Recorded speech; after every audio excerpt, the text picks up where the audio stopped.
Hello and welcome. I'm Vincent Makori. And I'm Dimyake Mwakalialie.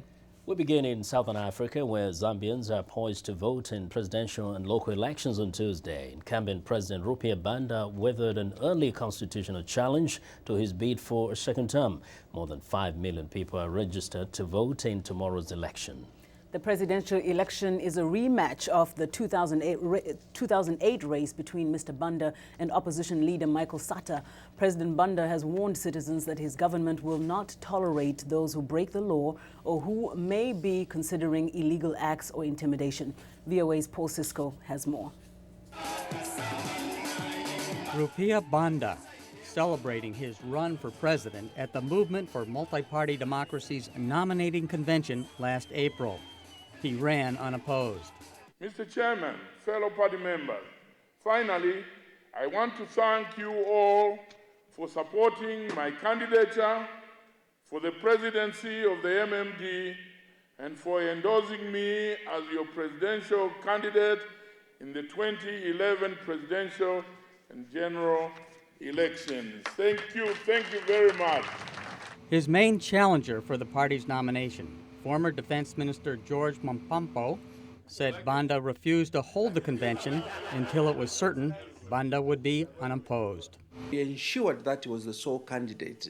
And, as far as I'm concerned, that's not democracy. And it's a big shame he was gloating about having gone in and opposed, and yet he knew that his opponents were eliminated. I didn't want to face competition. Banda's MMD party has ruled Zambia for the last 2 decades. He is still close to Kenneth Kaunda, Zambia's liberation hero. Zambia, once Northern Rhodesia, became independent from Britain in 1964.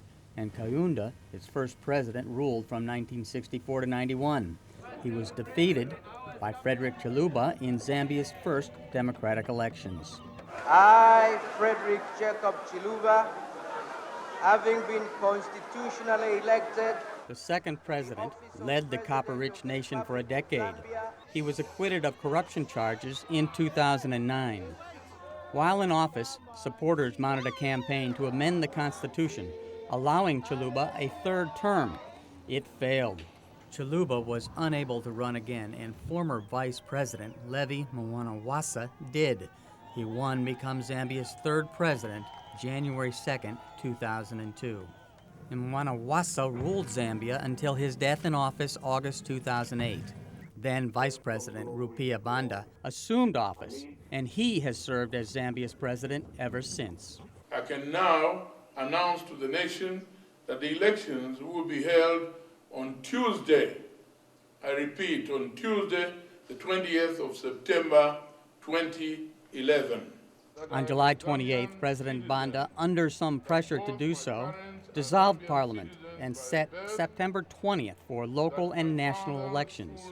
His closest political rival, whom he lost close election to in 2006 and 2008, is Michael Sata of the Patriotic Front Party. He took advantage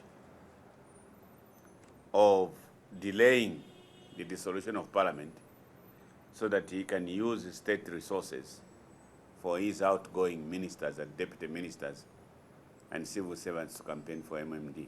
An opposition attempt to block Banda's run for office failed when the Zambian court ruled his father is Zambian, as required by law. Zambians are poised to vote in elections this coming Tuesday in what is expected to be a close contest. Paul Sisco, VOA News.